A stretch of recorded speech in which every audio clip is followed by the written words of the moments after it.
In a world of 350 billion movie podcasts, two chumps have decided that now is the time for cult movies to engage in combat. Disagreements will be had, blood may be spilled, and voiceover artists most definitely will not be paid. This is Cult Film Face-Off. Hello and welcome back to Cult Film Face-Off, episode 63. With me, as always, is Chet Roivas. Hello. And I am Nick Leonard. In this episode, we're going to be taking a gander at two largely forgotten 90s comedies. We are talking Freaked from 1993 versus Mystery Men from 1999. First up, with more latex on show than you could shake a rubber fist at, is Freaked, directed by Tom Stern and Alex Winter. An egocentric actor, his best friend, and an activist wind up in a mutant freak farm run by a barking mad, splicing-obsessed scientist. Freaked. Ricky Coogan, Brat Pack Sleazebag. Elijah C. Scuggs, Freak Show Tycoon, an amateur bioengineer. I can look at a guy like Kevin Costner and see a giant peach grub. When fate brought them together, Mr. Scuggs took an average Hollywood slime ball and made something out of him. Oh God, this was my good side! 20th Century Fox presents Freaked. It's about friendship. I thought I told you to shut up! Loyalty. I say we kill him! Life's big questions. How many feminists does it take to screw in a light bulb? Oh, show business. The public does not want to see disgusting, depraved, violent filth. And I suppose Jake and the Fat Man was just a fluke. It's about state-of-the-art technology. It's about Mr. T's, the bearded lady. I am woman. Now like me. It's about Bobcat Goldthwait as a sock. It's the end of the world! The apocalypse! It'll make you laugh. It'll make you cry. And it'll make a cold sore that you thought had healed up start bugging you again. It's the kind of film Brooke Shields has always wanted to do. Oh.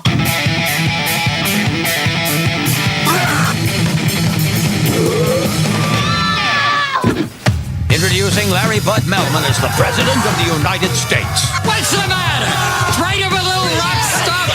In Freaked, coming soon to a theater. Freaked, but ugly, but funny. Welcome to show business, morons! Right, Freaked. What are you saying? Have you seen it? I saw it. I forget whether I remember reading about it in movie magazines when I was a kid because I was a huge, still am a huge fan of Bill and Ted, and I always thought it was like Keanu Reeves was everywhere, still is, and I just thought, oh, Alex Winter, what's happening? I was always rooting for Bill. So when I heard in magazines that I read that this flopped in the States, I was gutted. And I either rented this, it either went straight to video and I rented it, or it went straight to Sky. Yeah. I think it was the latter. So I saw it as early as I could. I watched the premiere. I remember, or I rented it. I can't remember, but I saw it as early as I could, and it didn't really work on me. It didn't really leave much of an impression. I didn't engage with it. I didn't find it funny. So I was interested to watch it again. How was it? I enjoyed the absolute hell out of this film. What did you think of it though? So I had never heard of it. Never come across it. Yeah, it did. I mean, it didn't really release here. Effectively. And I was like, this is going to be terrible. It's something I've never heard of. It's obviously disappeared into the ether. I mean, for the first 30 minutes, I was just like, fuck. Like, it's super hyperactive, really colourful. I mean, quick fire gags. Gags. I mean, that first boardroom scene. With the choir. Was just George. Cracking. Me too, yeah. I was like, this is brilliant. Yeah. Bill Pullman is superb as the cigar chomping CEO suit. He's the most under-regarded actor. He can do anything. He's brilliant. Great comedy, yeah. Yeah, I mean, I was completely like, I was really laughing. I was like, shit, why is this forgotten? It doesn't keep up the hit rate with gags as the film goes on. But my first impression of that first half hour was just like, this is great. I'm all for it. Yeah, there's lots of gurning, lots of mugging, sudden bursts of random emotion. It's very, very off the wall. And I mean, this is aimed squarely at like beer drinking, pot smoking. I suppose it is. I mean, if you watch this when you're stoned as well, I mean, it's just the perfect way to watch it. Yeah, part of the issue with movies like this, part of the reason that so many comedies never get a fair shake is that I don't know how you'd review this effectively as a critic. I don't know how you'd actually review this, because all I know is that I didn't tire of the very, very loopy tone. I laughed at most of the gags. I mean, to try and illustrate what the film's like, and I'd want to avoid spoilers, particularly with regard to jokes, but this is the kind of film where inanimate objects have flashbacks and where one character can communicate exclusively by laughing. That's the kind of humour it is, and I just really, like most comedies, it has complete disdain for structure, complete disdain for story, really. So, I mean, for example, there's a cameo in the film.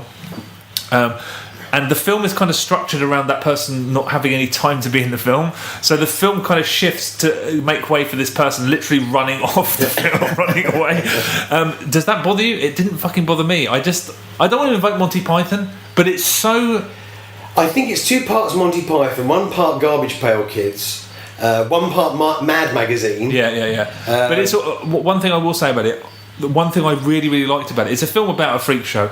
It's not mean-spirited or nasty at all. No, it's actually a very, very amiable and likeable and upbeat and not hate. Films like this often can leave a sort of sour taste in the mouth. I thought it was actually a really quite a sweet-natured, nice movie. There is a sweet-natured tone to it, actually. Yeah. Randy Quaid is really good in it. Yeah. I mean, he's perfect casting. I don't think he's actually ever been as good. I don't think he's very good at National Anthem. No, I was going to say that's a similar character, like a grotesque. But I think this could be his best performance. Yeah, he's very good. I mean, the only downside, really, in terms of the humour, is that there's a couple of sort of industry jokes, like Brooke Shields disses the Blue Lagoon sequel at one point. I was like, that's lame. And then they have this bit where Alex Winter's dissing Christian Slater's acting ability. It's so on the nose, and it doesn't really fit in. There is a point where the gags start getting way more immature and nonsensical. I mean, there's a line where a character goes, "This turd looks like Winona Ryder." Yeah, anything that's movie industry, even tenuously related to the movie industry, that's sort of breaking the fourth wall like that way, didn't work. But it peters out quite late. I think it kind of sort of treads water for maybe 15 minutes, 20 minutes towards the end. But until then, I just thought it was great. I mean, I like the fact that all of the freaks dress up as milkmen. That's right. Honestly, this is one of those. Oh God, sorry. I was just going to say, the more I've thought about it over the last few weeks, the more I like it, and the more I'm keen to watch it again. I mean, there's a set of characters that had me cracking up every time they came on screen. Oh, the eyeballs. The Rastagard eyeballs. Rastafari, nobody move, nobody get hurt. I mean, this hasn't got. I mean, this is a bona fide cult film. I was kicking myself that I had not seen this when I was younger. When I was into my pot smoking days, I would have rinsed this. I didn't. I saw it when I must have been 10, 11, 12, and I didn't get it. Would I have? No, 13, 14. I must have been in my early teens. I didn't really get it, and I had no desire to sort of see it again after that. But apparently, it got a sort of. It was at some sort of fantasy themed festival in Glasgow very recently. And got a screening. Yeah, it went down really well. Apparently, really well, as it should. And they're I think imminently they're re-releasing the soundtrack on vinyl. Okay. So very 90s soundtrack. Yeah, big time. I mean, it's a very 90s film. It even looks 90s. Through and through. Yeah. It's so 90s. And the effects, we have to pay big fucking props to the special effects. Mad George. Screaming Mad George. Yeah. It's just... Yeah. The man's a wonder. Yeah, his team are a wonder. Yeah, totally. Is there a certain gag that stood out for you? I mean, I know we talked about the boardroom scene, but the Valdez shrinking is... I was just pissing myself. Yeah. I mean, I don't want to... And also the Ginger Superfan getting referred to as a troll getting sucked out of the aircraft really made me laugh as well. Quite inappropriate, but like brilliantly inappropriate. There's too many to mention. I mean, I kind of alluded to a couple that I don't want to spoil. Well, we spoil everything on this. So no, I don't want to spoil the gag. You don't hear about the gag now? Like, turn it down. But I'd say, this is a kind of a disclaimer, I think, for the show, is that definitely urge you to have watched these films before listening to us, because we spoil them completely. Yeah, I mean, I did like the guy who could only communicate by laughing, different laughs. I just thought that was really funny, and the flashback. The Hammer has a flashback. I hope I'm not spoiling anything, but yeah, the Hammer having a flashback to a previous existence. I mean, I just thought it was persistently amusing, quite anarchic. But again, it has such disdain for the fact that it even has to have a narrative. It's one of those comedies where it's just like, yes, we're doing the bare minimum that this qualifies as a film, but it would rather just be completely chaotic. The more I think about it, the more I like it. Yeah, I was totally surprised. I really was geared up for a stinker, and I really enjoyed it. It is what it is as well. That's but it wears its colours on its fucking sleeves. Yeah. There's no compromise. I love the fact that they were allowed to go fucking wild with it. Yeah, but it got kind of buried apparently because the studio they made it for, it got taken over after the new guy in charge just didn't like it, so he buried it basically, which is a real shame. But now it's kind of. Have you tried to look into getting hold of the Blu-ray? No. Have a look at how much it is on Amazon. 100 plus pounds. It's incredibly rare. So yeah. Wow. There's going to be some lavish re-release scene, I'm sure. Yeah. But yeah, a very, very entertaining comedy for sure. Yeah, agree. Okay, next up from 1999, directed by Kinka Usher, is Mystery Men. In Champion City, a group of inept superheroes must band together to save Captain Amazing from an evil supervillain who threatens to destroy not only him, but the entire city. Mystery Men. In a place called Champion City, the forces of good and evil Captain Amazing, what a surprise. are about to collide. Well, we've always been each other's greatest nemesises. Nemesis.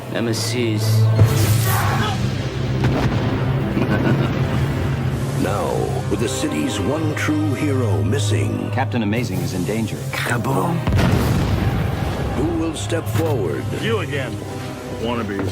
to answer the call of justice? Don't mess with the volcano, my man, because I will go Pompeii on your butt. Oh, golly. They've been waiting for this moment The city's in peril, Lucille. all of their lives. Butch needs his vest back. Well, it's my vest, too. I bought it for him. But now that their time has come, I'm a superhero, too. What's his power? Excuse me. they're going to need all the help they can get. We gotta find a lot of superheroes really quickly. State your name and power. PMS Avenger. I only work 4 days a month. Is there a problem with that? No. I am the Waffler. Waffle Man! Am I too late to try out? Sorry. You're in. Wow, my first mission, and we're gonna rescue Captain Amazing. Here we go. Universal Pictures presents We need to talk about your plans. I'm going to kill you. Right, that's the part that really doesn't work for me. a new league of heroes that step to a different beat. Well, I am a ticking time bomb of fury. I don't find you threatening at all.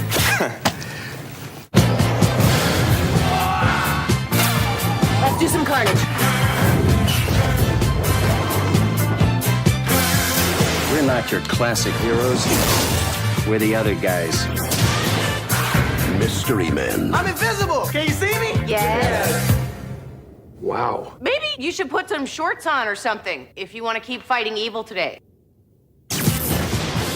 Right, Mystery Men. Have you seen it? Have you heard of it? I'm assuming you heard of it. But have you seen I it? saw it at the cinema, and it's one of only two films. One of only three films that I walked out of. You walked out of it? I walked out of it. So I was harsh. Yeah, I was. What point did you walk out of it? I must have been in there for half an hour, and I walked out. I don't think there was a specific scene. I just thought, I'm not watching this. This is not clicking with me at all. So I was looking forward to going back and watching it with fresh eyes. And I understand why I walked out, and I would do it again. First, when it started, I thought, why is this rubbing me up the wrong way straight away? Why is this irritating me immediately? And it's because, for some reason, it looks like the Joel Schumacher Batman films. I mean, exactly. It's a carbon copy. Why would you want to replicate that shithousery? It made me. It started. I was like, this is irritating me already. I don't want to look at this. This is a fucking crap idea that isn't funny.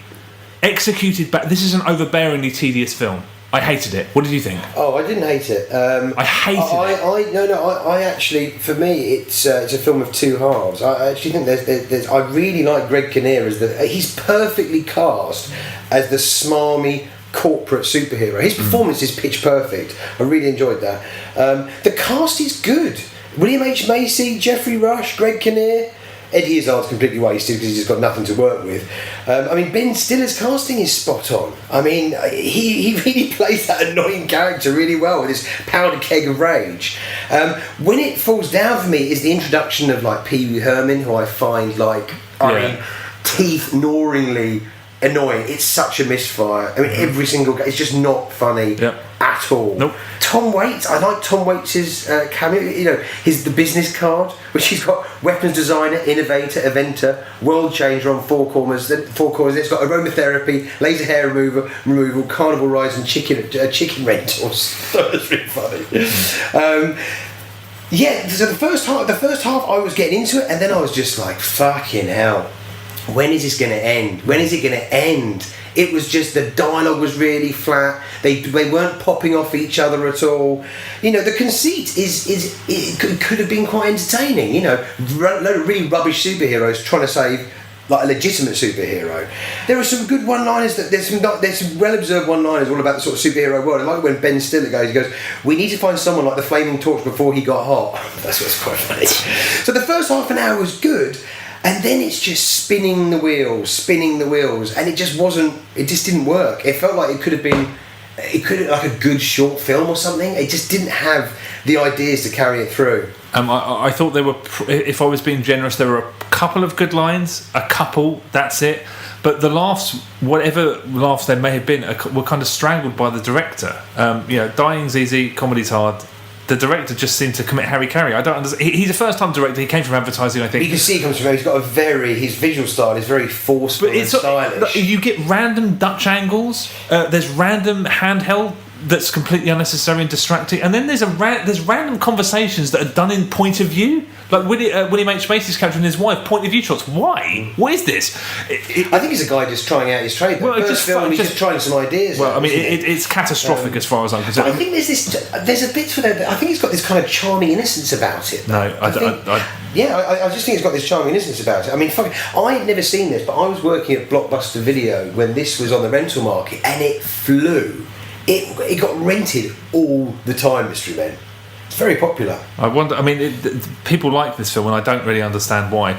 I think you're right. The actors are very, very good. They do their best with very, very poor material. I mean, Ben Stiller trying not to lose his temper was amusing, but like the idea is not really mine for laughs. Him losing his temper isn't. But I think the scenes that work were the bickering scenes around the coffee table when they're trying to get their shit together. I thought that was piss poor. And the action sequences. The action sequences are done well. I didn't think that either. Jeffrey Rush's accent, is he German? Is he Transylvanian? I don't know. I mean, Paul Rubens, he has a speech impediment. Paul Rubens just. Yeah, but he's got a speech. I mean, I was watching it thinking, what's his fart gags, isn't it? That's his. Yeah, he farts some people, and he's got facial like disfigurement, or he's got like lumps on his face or something. He's just repulsive. But I was like, are these people supposed to be mentally ill? Are they supposed to be delusional? Are they actually superheroes? Is Greg Kinnear even a superhero? Is this a world where superheroes exist? Are they supposed?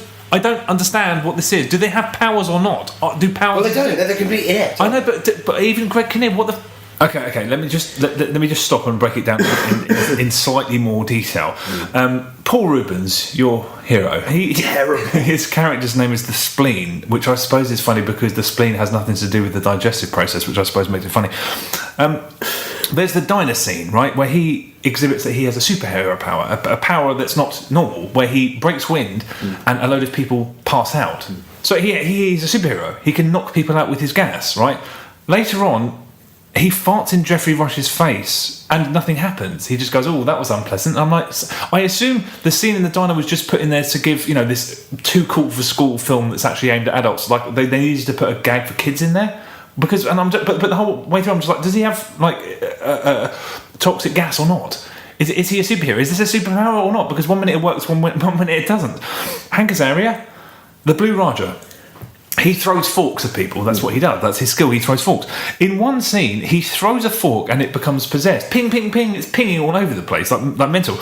And then he turns and looks at Janine Garofalo, and Janine Garofalo looks back at him, and she just kind of shrugs, like, what the fuck was that about? Was his fork's proximity to her ball the reason that it was possessed? Does he actually have magic powers? I don't know. Also, he's called the Blue Raja and he dresses in green, and I thought that's just lame. They're not going to elaborate on that. That sums this film up. It's rubbish. But I actually found out there's a deleted scene where you see him at work. He sells cutlery, and they force him to wear this awful turquoise suit with a blue tie and a blue shirt. I thought that's actually a really nice joke. William H. Macy and Ben Stiller come and see him in his place of work, and I thought not only is that actually one of the best jokes in the film, doesn't say much, but it is. The scene of them coming is actually far more relevant to the plot than anything else, and they cut it out. Replace that with one of the multitude of scenes where they're arguing around a fucking table. It doesn't make any sense. Anyway, Invisible Boy, who is incidentally the one person who I couldn't work out if this was in the script or whether it's the way it's played, but he's kind of, the rest of the cast kind of look at him like this guy's like he's a mental case. Where's that line, and why isn't the shoveler on the side of it at the same time? Because when they start acting like he's a widow, I'm just like, you're all widows, isn't that the point? He bypasses a laser beam at the end by apparently becoming invisible.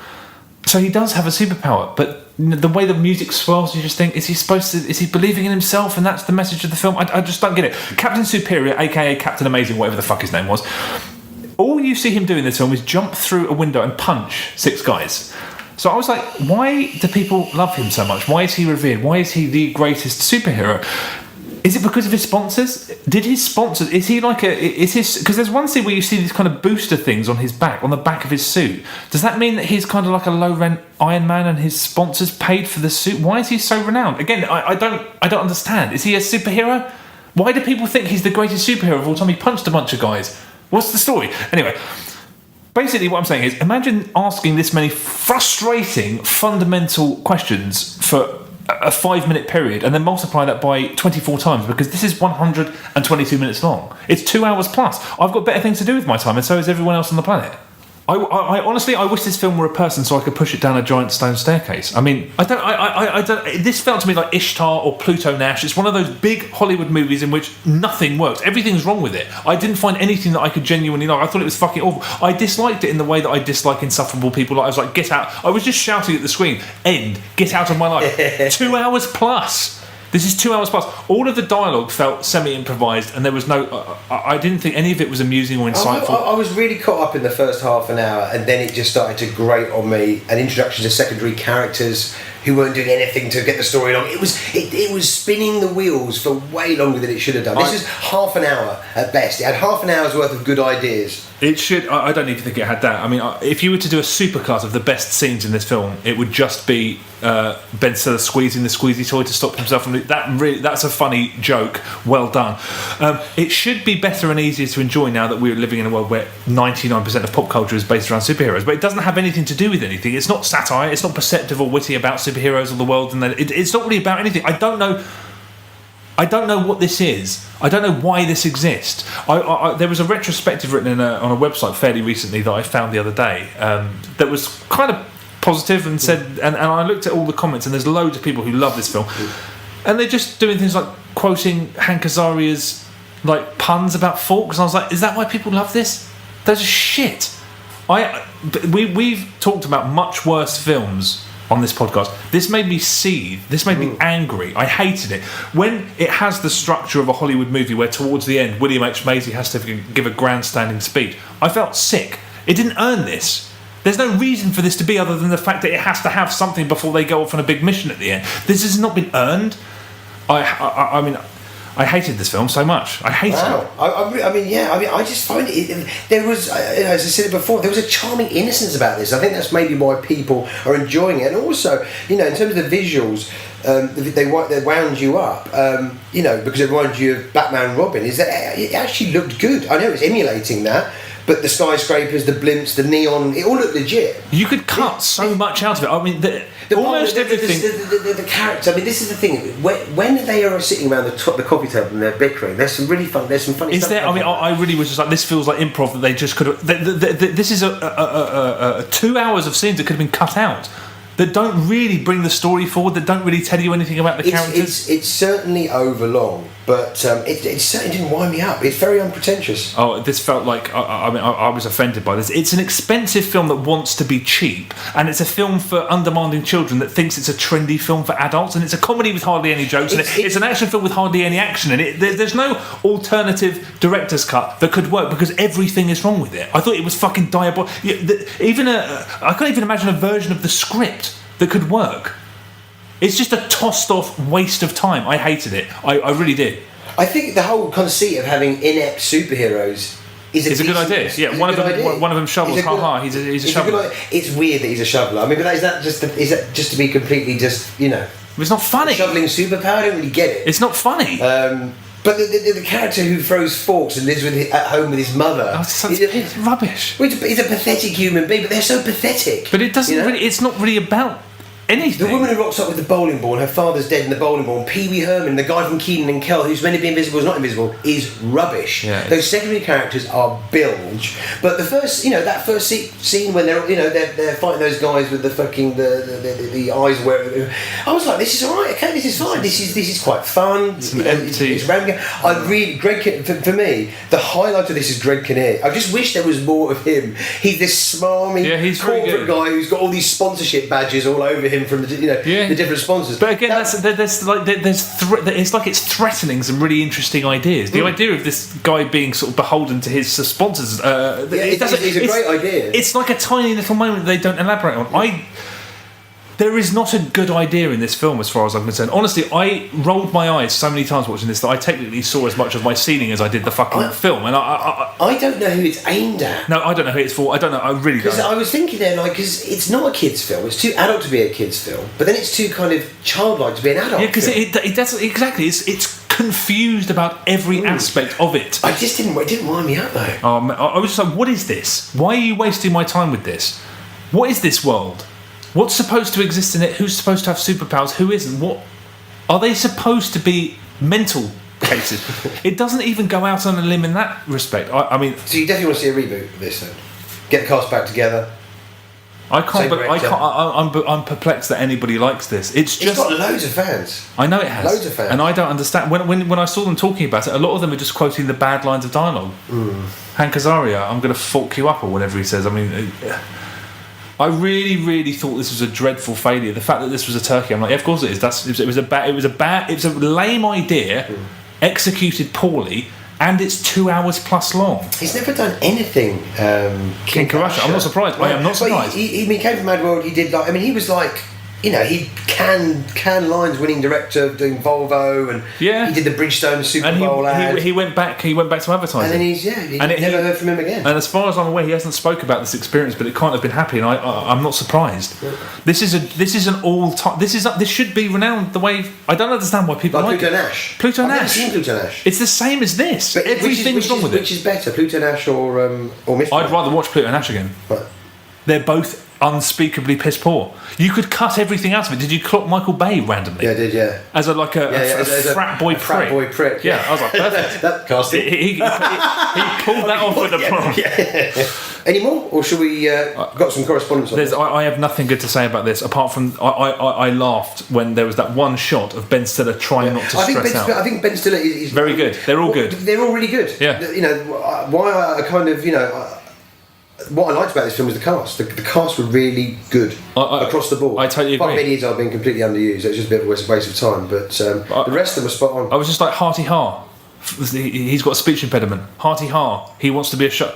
It's like a million little germs of ideas that could be jokes that don't ever develop into it. I have nothing more to say about it. Absolute crap. Right, a fan. Okay, so Sean Andrews Earlham, Freaked is an underrated gem. Yes, it is. Agree.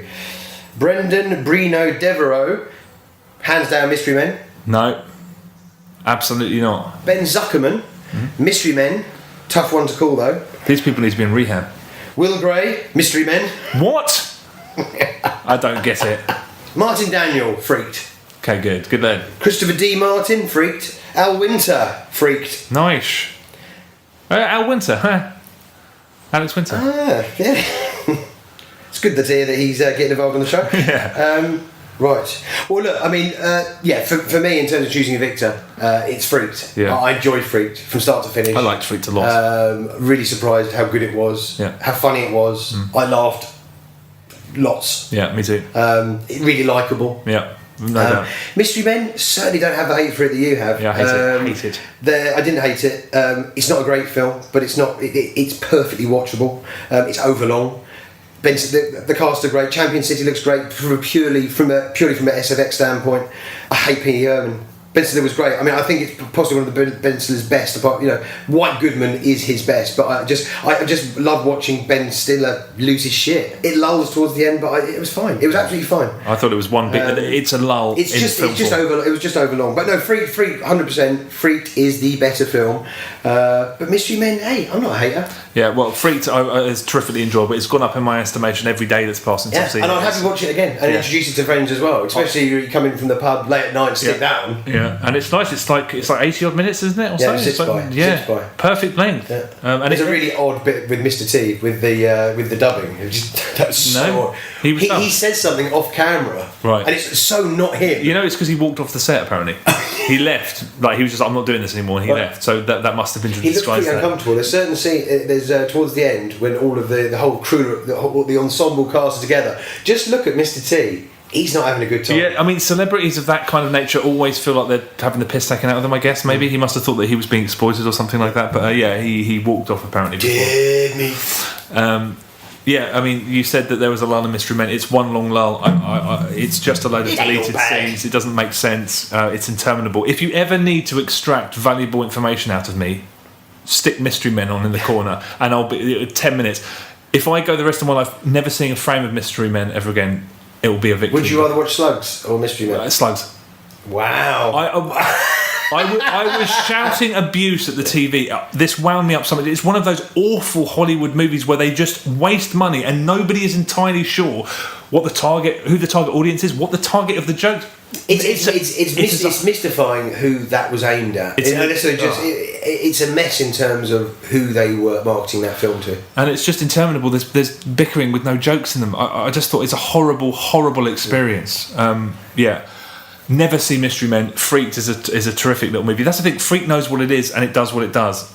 Mystery Men doesn't have a clue about anything and nobody involved in it. They're all. It's not even that they're all shooting for something different. Nobody really knows what this film is. What is it? I never understood. Was it a comedy about? I don't know. I've said enough. I hated the film. Freaked is wicked. Freak for the win. No doubt. Thank you very much for listening. We'll be back in a couple of weeks. You can follow us on Twitter, Facebook. All episodes are eventually being cut to YouTube. iTunes reviews really help the cause. Yeah. And keep suggestions coming in for films. We want to hear. Also, we want to hear what you thought about what we said. If you fucking totally agree with Chet that you cannot stand Mystery Men and it makes you more angry than paedophiles and trolls online, let us know. You love it, let us know. But thanks very much for listening. We'll see you again soon. Take it easy. Chocolate.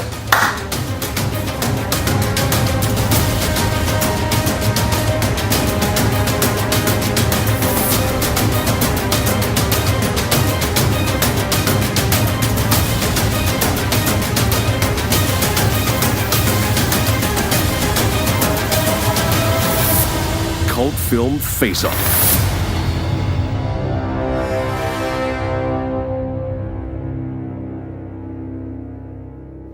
Saints, what in heaven's name do we do? Sometimes the true hero is the one with the courage to run away. I like the way this man thinks. Let's run. We can't run. Oh, yes. It's been established that we can run. This is egg salad. It's loaded with cholesterol. The wife won't even let me touch it. Hardly seems to matter now, because chances are we're already dead. Amazing is gone. There's no use waiting for the cavalry, because as of this moment, the cavalry is us. Oh, yeah, but I don't want to get froculated. Psycho. Still get froculated. This is our fight, whether we like it or not. Just we few. We're not your classic superheroes. We're not the favorites. We're the other guys. We're the guys nobody ever bets on. But I'll tell you what I think. I think you and that ball of yours have an appointment that you've got to keep. Invisible Boy, I think it's time you were seen. Sphinx, you have trained us well. And Dr. Heller, you might just have given us the edge we need. And Spleen, I don't want to stand behind you, but I'll fight beside you with pride. Jeff, you've got a rare and beautiful gift. The city needs you tonight. And Roy, in all the years I've known you, I've never seen you walk away from a fight. Why, you lifted a city bus once, man. I think you've got what it takes to handle Casanova. We're all in over our heads, and we know it. But if we take on this fight, those of us who survive it will forever after show our scars with pride and say, that's right, I was there. I fought the good fight. So what do you say? Do we all gather together and go kick some Casanova butt? Or do I eat this sandwich? I say, what the fork? Let's do it.